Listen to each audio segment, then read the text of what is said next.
NCAA. We are joined by Penn State head coach Cael Sanderson. The wrestling legend has guided the Nittany Lions to their fourth straight Division I national championship and their 12th in the last 14 years, the 13th overall title in school history. Coach Sanderson, congratulations. Could you open us up with an opening statement on the championship and your thoughts on this overall run? Sure. Just really happy for our team, proud of them. They, went out here and really competed hard this weekend against obviously great competition. All 10 guys gave a great effort, and super proud of them. Happy for them. All right, we will open up to questions. Please state your name and the outlet you represent. Please raise your hand and the microphone will come to you.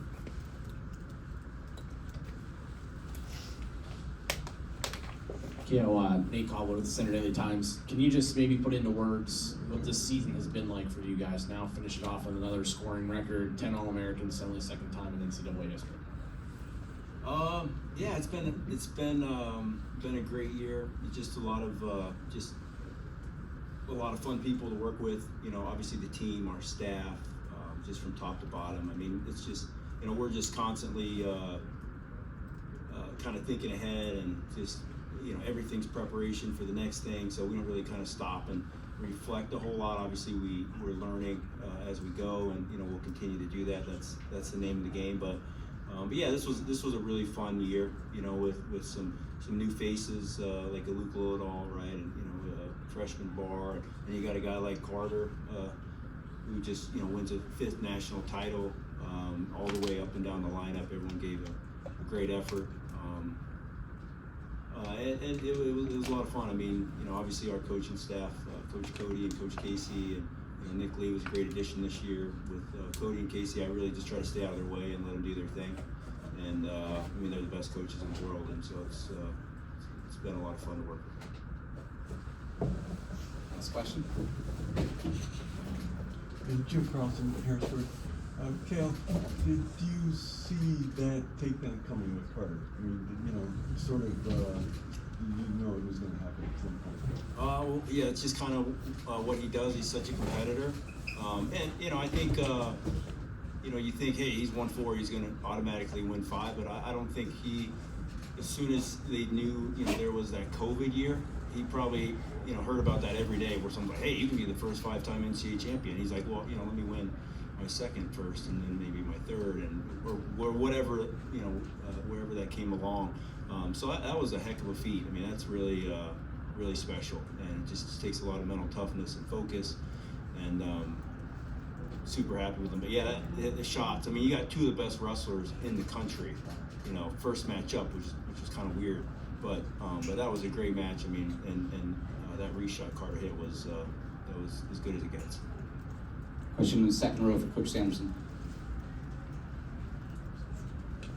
Congratulations, Cael.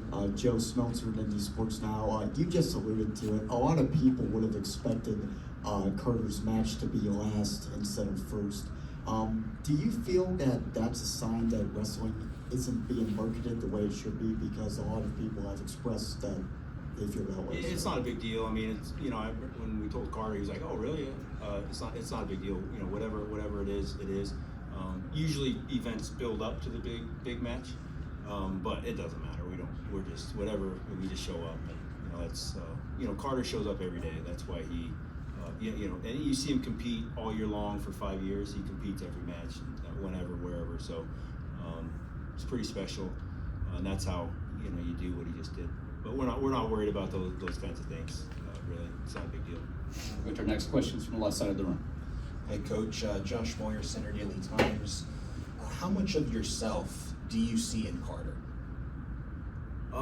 Well, he's a competitor, and there's just certain things where you hate to lose so much that you would do whatever it takes. I mean, diet, training, anything, within the rules, of course. And most people don't have that, and he does. And he's just he's a competitor. I mean, he puts the time in, and he does what he thinks he needs to do to be ready mentally and physically, and then he goes out there and he competes hard every time. Every time he competes, he's given a great effort. And if I could follow up, when did you realize you had that in Carter? Was that right out of the bat? Was that after his first season? I think he just continued to get better, right? And he's very coachable. His technique improved over time, which you don't see that a lot. Obviously, if you follow wrestling, you know, I mean, and everything kind of cycles and goes in peaks and valleys and waves, and just he was consistently working to get better all the time, which is obviously what it takes. Question from the third row. Cael, again, as any tournament here, you had a lot of highs. There's also a few lows, a few unexpected losses, things like that. How difficult is it to keep it sort of even keeled when those kind of things happen?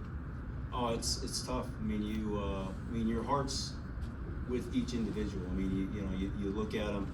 We spend so much time with these guys. I mean, you want to see them happy and reaching their goals. And in a sport like this, any sport, you're talking 1 second here, 1 second there was a difference.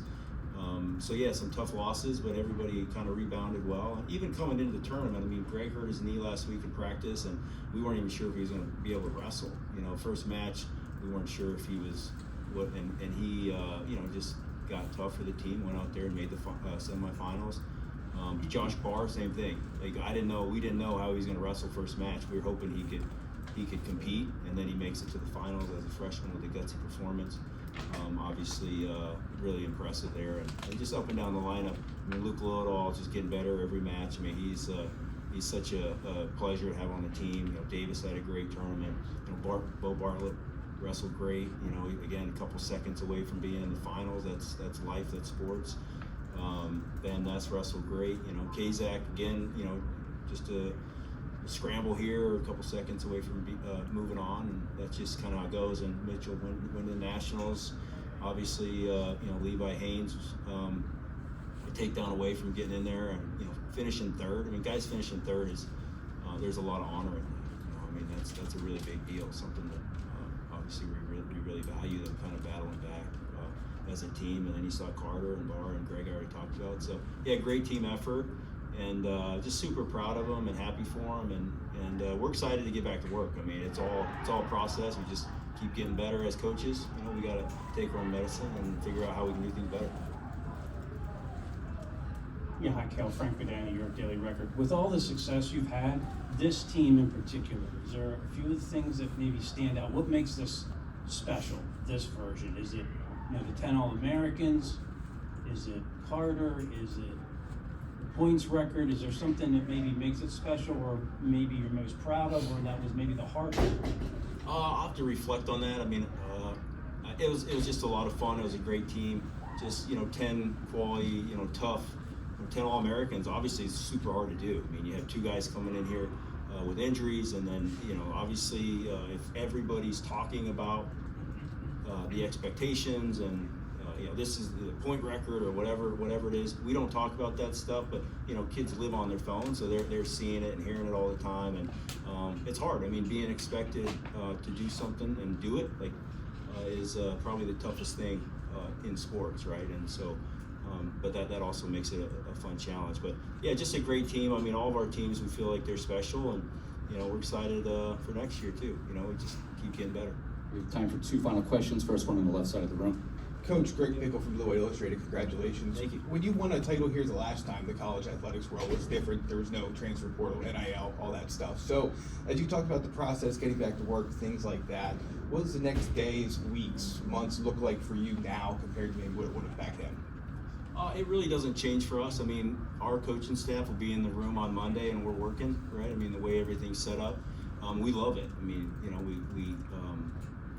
we just love what we do, and we love the sport, and yeah, everything's changed a lot, but our values haven't changed. What we focus on as coaches and what we offer and bring to the table, that's not going to change. As everything else changes, and maybe it's hard, but it's not hard for us because we know what's most important to us and what is the most important thing at the end of the day for us. And that's just take care of our guys and help them be happy and reach their goals. And our final question in the second row. Cael, there's been a lot of dynasties, not just in wrestling, but throughout sports. In wrestling specifically, obviously, Iowa, Oklahoma State have had runs. You're on a run now.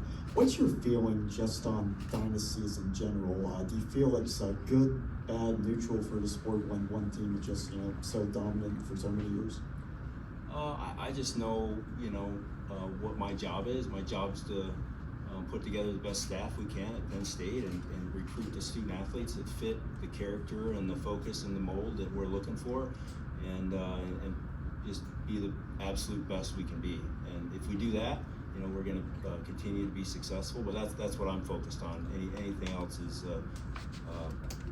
it's just not something we think about. That's Coach Cael Sanderson of your 4-time